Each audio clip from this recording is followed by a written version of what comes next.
My name is John Hoyt, and you're listening to the Shooting Sports Channel podcast.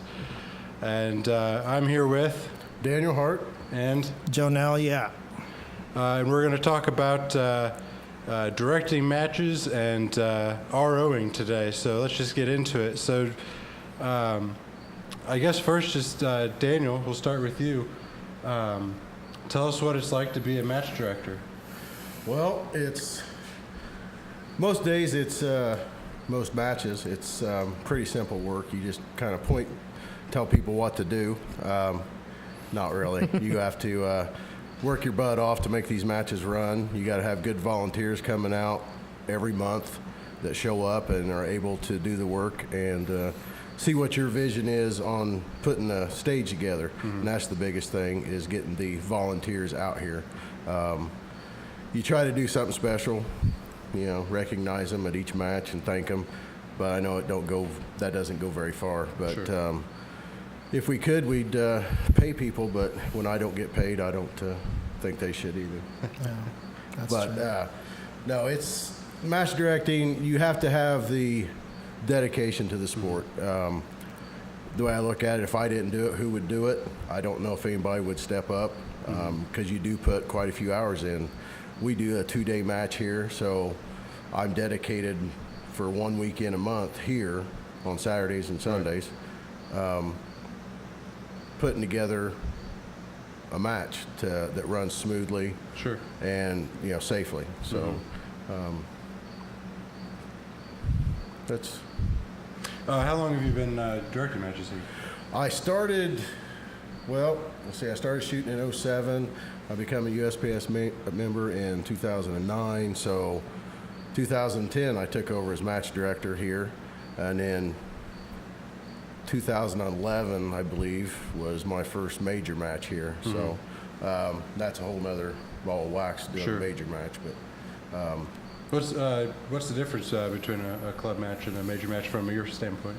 Well, it's club match is a level 1. You can get by with a few things. You can have higher round count stages. Mm-hmm. There's a rule in the book that you can actually dedicate the last 6 shots to do a certain thing. You can coach. And you're allowed to coach. Like today, we had a young girl here today with her dad, and at a club match, you're allowed to coach that person along, and she did a great job. She was safe, and she had a great time. And that's what we're about, is getting the youth out here and getting them to enjoy the same sport that we do, so they can take over. So what are some of the challenges that you face as a match director? Aside from just the planning, because that's one challenge. But say the day of. Well, the day of, you have to have people show up. Mm-hmm. You have to make sure that you have all your props that you need in working order. Today, you didn't see any activated targets, any activation steel or anything like that, because today was a no match, and that's no steel, no activators, no shots over 10 yards, no shoots, no hard cover. It's just a wide open match, fun to shoot. Yeah. All you got to do is just get your hits and go as quickly as you can, safely as you can. Mm-hmm. So, difference between today and any other match is it takes a little bit longer on a regular match to run shooters through, because you have to reset steel and you have to reset the activators and make sure that everything is reset for the ROs, that's running the stage.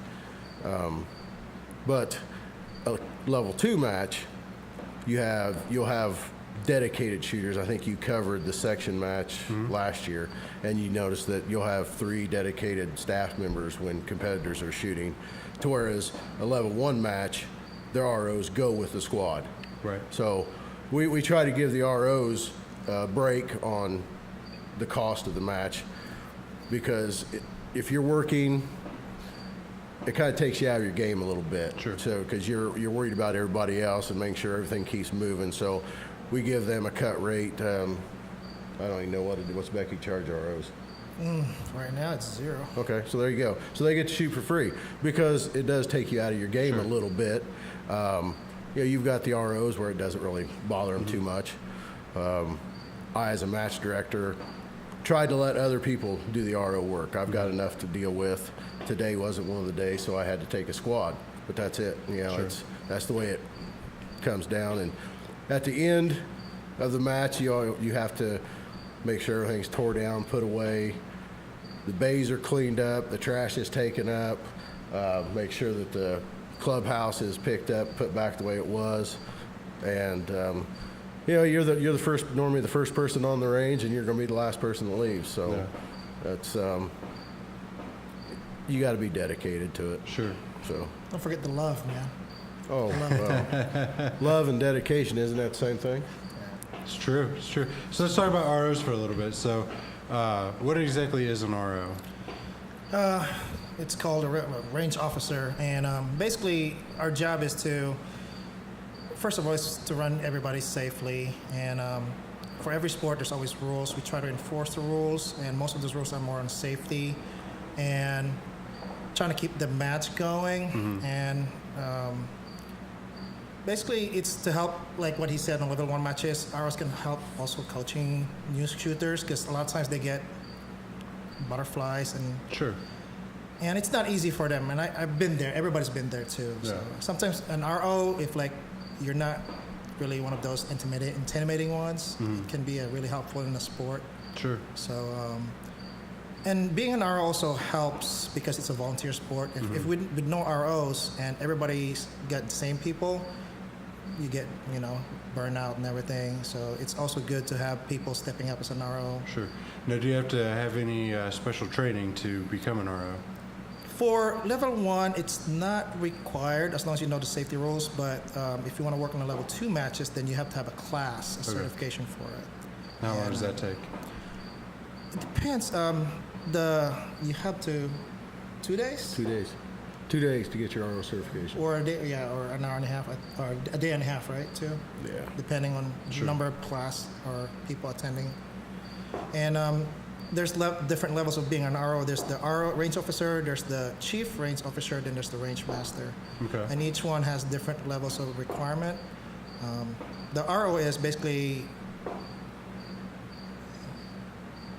He's the bottom of the bottom of put it the that way. No, I think what he's getting to is if, like at a level 2 match, you'll have your safety officers, your range officers on the course of fire.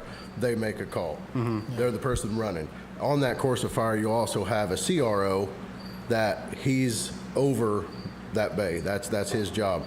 If he makes a call as an RO and they don't agree with it, then they can go to the CRO of the stage. The CRO of the stage makes a call. If they don't agree with that, then they call the range master. Kind of like a chain of command. Sure. And then the range master, he'll make a call. And then normally that's the end of it. But there's a thing called arbitration. Sure. So if you don't agree with the range master, you can pay a fee, which is, I think, equal $100. $100 or the match, whichever's less, match fee, or the $100 or whichever's less the match fee. So if you paid $135 for the match fee, it's still going to be $100. Okay. You can pay that. Then the range master, I believe, or the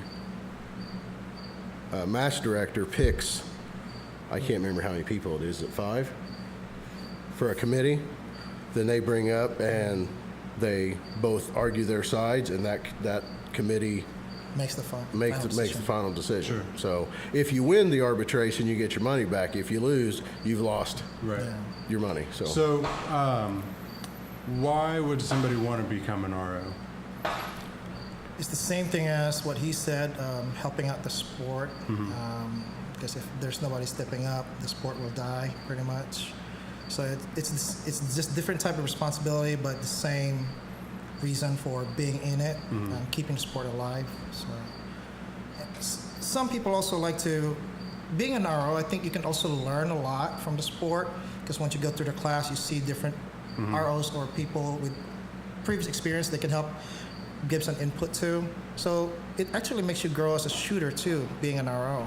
No. So How long have you been? Probably should have started with this. How long have you been shooting, and how long have you been an RO? I've been shooting I shot competitively late 2014 because somebody yelled at me for just messing around. Sure. So I said, okay, I'm going to put time in it, and you can see your improvement, and you get better, and then you become addicted to it. So as far as being an RO, it's only been a year and a half or so, and I've learned a lot. Yeah. I've learned a lot, and you never stop learning. I think. I don't think everybody knows everything. Sure. Yeah. As long as, What would you say that you've learned as an RO that you might not have learned otherwise? a lot. Like a lot of nitpicking. Like he and I would text me I was like, oh, I never knew this before, and I would look it up and like, okay, yeah. There's a lot of covered ground to cover. Sure. To it, yeah. Now, I'm assuming you're a certified RO. So what's the highest tier match that you've worked? So far, just the level 2. Okay. Yeah. And for level 3, those are the area 5s and the nationals. So yeah, we have never had the opportunity for it yet. Okay. So if it comes here, To do an area match or a nationals, you've got to set aside a good chunk of time. Yeah. Area matches, mostly you're going to work 3 days, I believe. Depends on the size of the area match. Most of them try to get it down to competitors shooting Saturday, Sunday with staff shooting on Friday. But like nationals, that's a big match, and that takes a lot of time. So you have to set aside a good chunk of time if you want to work that match or just shoot those matches. But that's the top of the game right there for us. Like right now, a lot of the top U.S. shooters are in World Shoot in France. at the World Shoot. So they're over there representing us well. A lot of good shooters over there. Yeah. So you talked about setting up stages, designing stages. So are you designing all the stages for all of these local matches? Just here in Atlanta. Yeah. Every once in a while, I'll submit a stage to the section match if they use it. Sometimes they do, sometimes they don't. Okay. I've got help here with a few. Well, right now it's just one other person. Right now, last year I had a guy that shoots with us submit a couple stages here and there. Kind of like he would draw his idea out on a piece of notebook paper and take a picture of it and send it to me. Then I put it into the stage diagram and tweak it just a little bit. But Greg Harrell, which is our stats guy, and I think you interviewed him at the single stack match here earlier this year, he's been starting to design stages, and he's doing really well and coming along quite well. And He's pretty good. He likes the more complex stages, Sure. to where I'm more of the hoser stage kind of guy, which in other words is a lot of shots real quick. So. Sure. Like today. Today was a hose fest basically. If you're if you want to know, I mean that's the way it was designed for, is to come out. Normally, August is 95 degrees and you're out here just pouring sweat off of you. Yeah. Today was a beautiful day, and so I took a chance and went ahead with it anyway. But I try to have one once a year, and throw out larger stages with high round count and make everything close.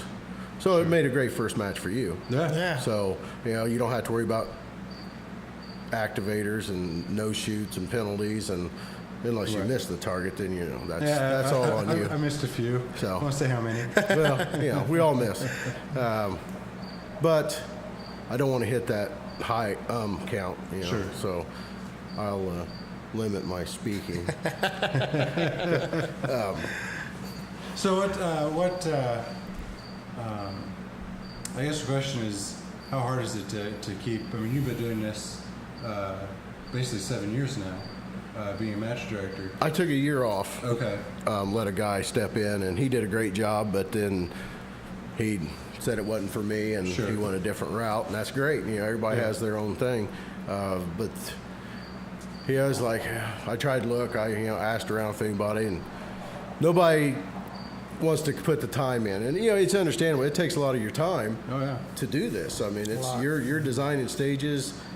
I've already spent 4 or 5 hours designing stages for next month's match. Yeah.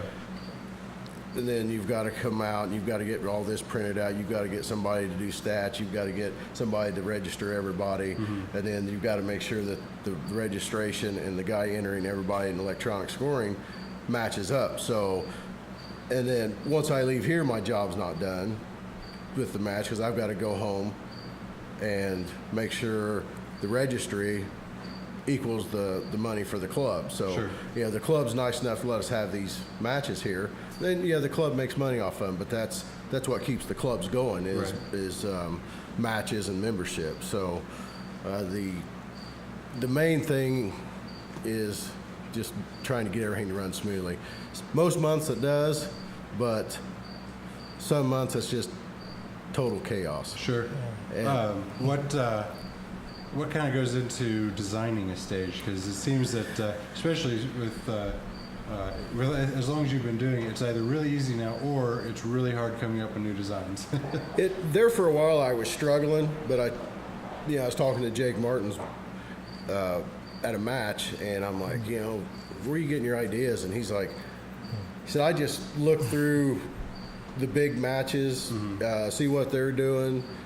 He said, I'll like this aspect of a stage and I'll like this aspect, and you just kind of combine those two together or flip them over. You start looking at other stages and you're like,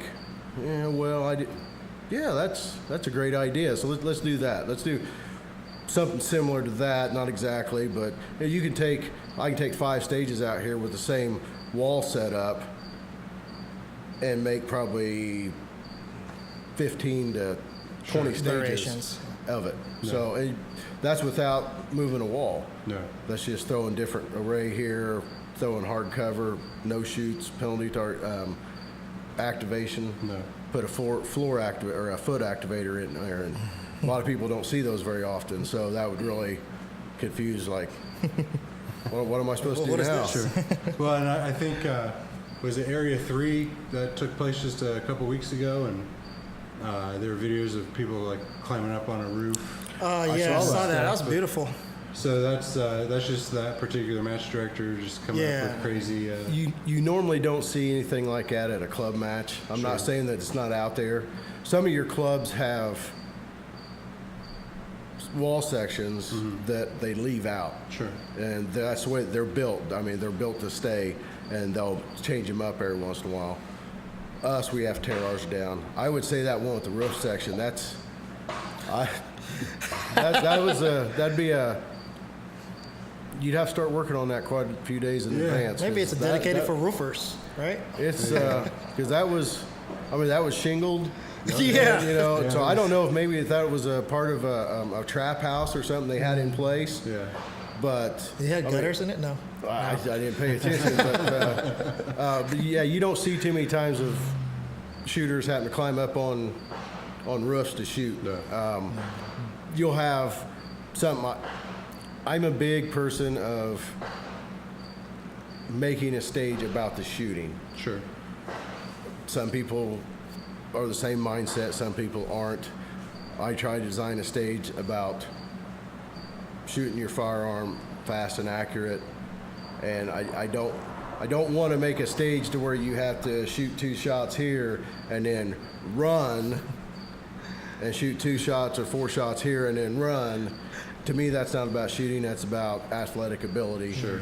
I'm not. I mean, I played sports in school, but I like food, and that's a problem. I mean, I can shoot stages fairly quick and stay at the mid to upper level at the larger matches, but when they start throwing in sprinting, to me, I don't care for it. So you won't. I try not to put that in my stages. Forget the prone. Yeah, prone. Yeah, big guys in prone don't work very well. It's not pretty. It's just not. So, what's the craziest course that both of you have either set up or run? Ooh. You can come on in.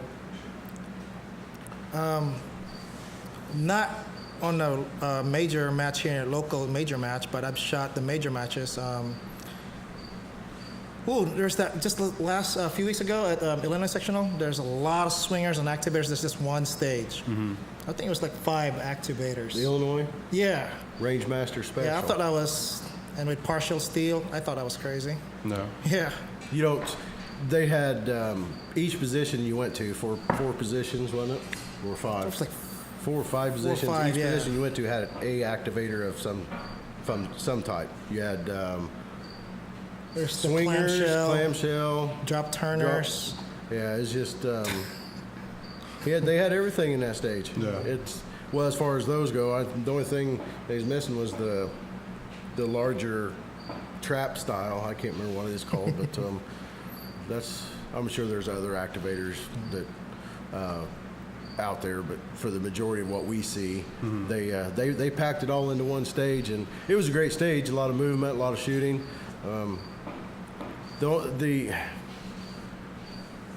I haven't shot anything that had crazy stuff myself. The closest thing I could think of is I shot Michigan. I think it was a Michigan sectional or a Michigan state match, and there's a balance. You have to shoot from a balance beam. It's like a 6x6 or 4x6. You have to walk down while you're trying to shoot. You know, it's not that you can't step off of it, but to regain your balance, you step off, step back on, and then. So that's. I haven't been to any matches with crazy stuff, like roofs and helicopter. The roof. Yeah. But That would be exciting. Yeah. I've seen some things where back in the days they harnessed the top shooters. I think it was a national match, but you see them in a harness and they let them go, and they was just kind of like going like this, and they was having to shoot targets, and it's that would be very, very strange to do because you don't have any control. Yeah. You're just trying to watch your sight and shoot. But I haven't been to anything crazy yet that I would say I'm not doing that. Sure.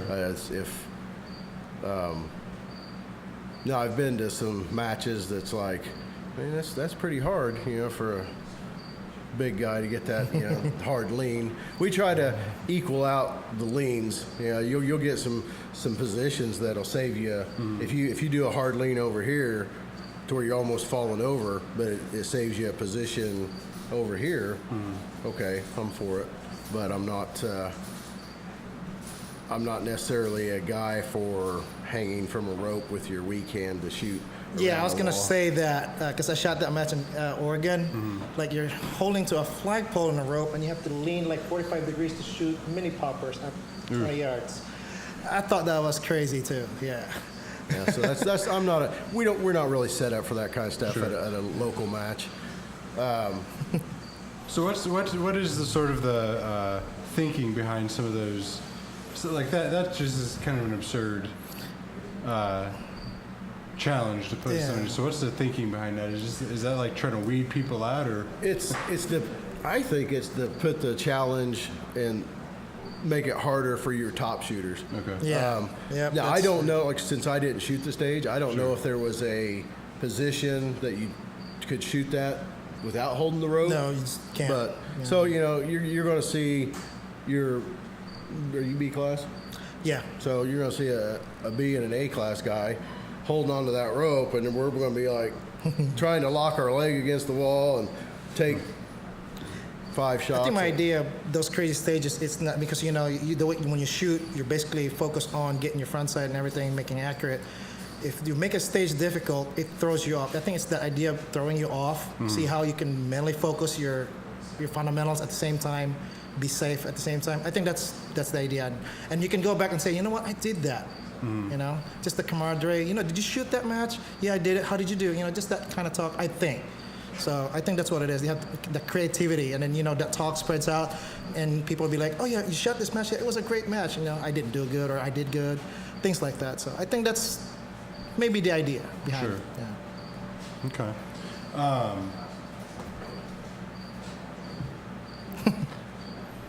Kind of lost my track of thought. Sorry. It happens. Dehydration. He can cut it. one of the questions I wanted to kind of talk about a little bit is the idea of when you are approaching a stage and planning, and just kind of going over that, because we are trying to encourage new people to get into it. So let's talk about a little bit about breaking down a stage and how you might create your plan of attack. Well, we're going to have two different opinions Right. on it, because I shoot limited, Okay. and he shoots production most of the time, right? Or all the time? All the time, pretty much. So I'm loaded up to 20 or 21 and at the start of a stage, and he's loaded to 11. So our stages are going to break down basically on what we can do in between reloads.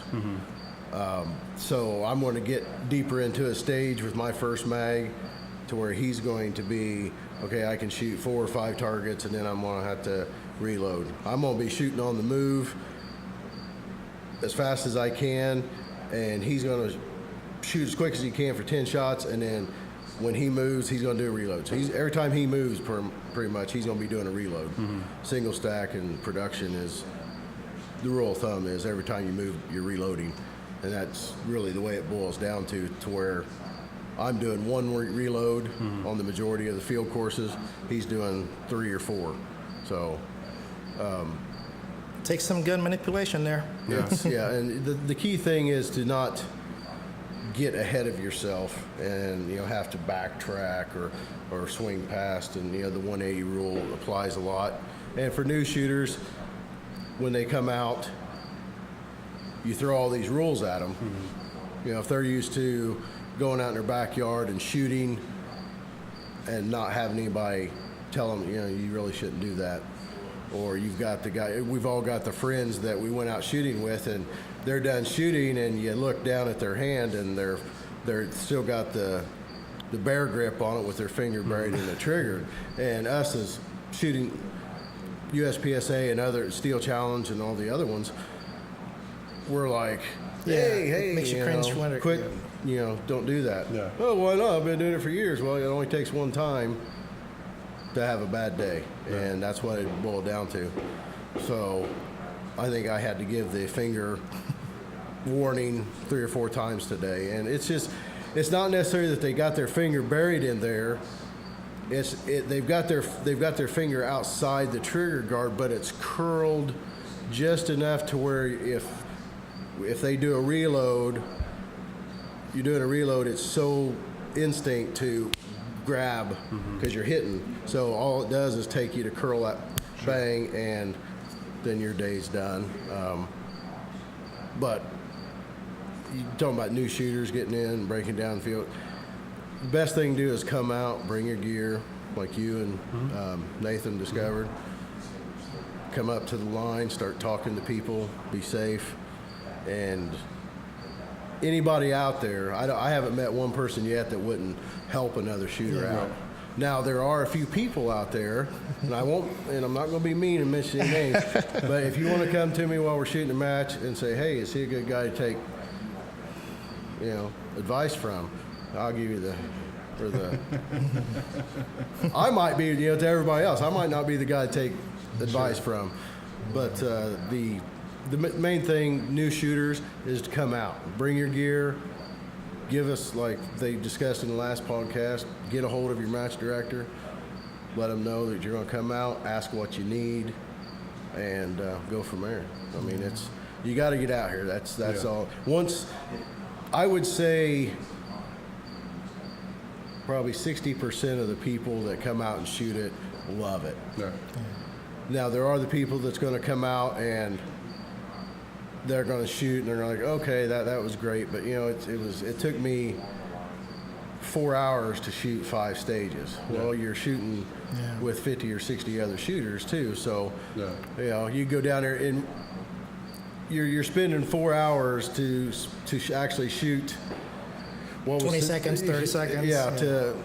But it's like he said, it's the camaraderie, it's the friendship, it's the getting to meet new people. And you wouldn't believe the people that you'll meet out here that has the same interests outside of shooting that you do. Right. I mean, I'm thinking the majority of the people I shoot with love to drink as much as I do. It's the fun factor. That's always sometimes you lose sight of that. You get too serious, you know. But you never always go back to that how you started, to shooting. It's the fun factor. No. Yeah. So what, kind of going back to your role as a match director, what did you say is the hardest part of it? Putting up with ROs.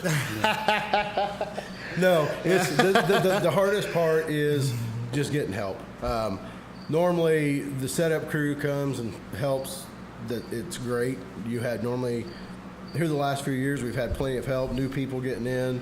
You've got all these new people shooting guns. They want to come out. They want to get involved. The hardest thing to do is to get people to stay after shooting, to put stuff away in the barns, and make sure that the clubhouse is done, the trash is taken. Like you heard in the shooter's brief, is pick up the bay. It's you want to leave the club as clean, at least as clean as you found it. When I got here, I mean, there's little pieces of paper, cups, or water bottles or whatever. I try to pick them up, throw them in the trash can. But before I leave here, and I haven't made my final trip, but I'll go back down and I'll drive and look at each bay to make sure that all the paster strips are picked up. There's no water bottles. There's no coffee cups. Nobody's left me a chair or gloves. Nobody's left me a gun yet. They always remember those. They don't remember the water bottles. But then it helps out. We've got a guy that puts on a practice league here, so he normally does it the week after. So we get to leave up one stage, and then so that's one thing we don't have to tear down. So he's responsible. He brings for in it. new shooters too. Yeah, he does. Yeah, he's got an open door practice league for anybody that he advertises on INGO, which is Indiana Gun Owners, and he'll get anywhere from 5 to 10 people, I think. And you can repeat that. They'll run that course of fire, or a version of that course of fire, or just a partial of that to break it down as many times as they want to, or until it gets dark and then they have to tear down. Sure. But it's a great thing to be able to come up there. I actually think I shot that one clean today, so I won't have to come back Tuesday night and practice it. No. But the thing about it's like he was saying, we both shot the Illinois section. There was one stage over there that I didn't tank it, but I pulled right off a target. So next month I'm gonna make a variation of it for one of our stages. And they'll have 2 swingers and 4 pieces of steel. And so that you're talking about where you get the ideas and how it. Just go shoot matches, see what other people are doing, and I'm sure that's what the other match directors are doing. It's so once you've done this for so long. I was talking to another match director, and I'm like, we got these stages, and he's like, after a while they just all run together, and you could probably go out west somewhere and find that at a stage that looks almost identical to that stage with just a slight variation. And you can only have there can only be so many stages, but you can tweak them enough to where it looks different. Sure. So there's a lot of videos on YouTube too, so you get some ideas on YouTube. That's what I'll sit down and watch a video of somebody shooting, whoever it would be, a GM shooting a stage that they post on YouTube or their Facebook, and I'll pull it up on my phone. I'll turn it and get it big, and I'll be like, oh yeah, and I'll be with a piece of paper, just kind of drawing it out, pause and draw a little bit, and then I put it in my. I use Paint. Everybody else is using Google SketchUp, I think is what it's called. But I'll put it in there, and then I can just flip it over up there, 180, and here's the stage. Have fun. Okay, well, I think I'm all out of questions, so I think that we're going to have to call that a wrap. All right, sounds good. But you've been listening to the Shooting Sports Channel podcast. Be sure to catch us online and on YouTube or at theshootingsportschannel.com. And be sure to give us a like and a share and spread the word. And next time you hear of a match, just show up. It'll be fun. Fun times. We'll see you next time.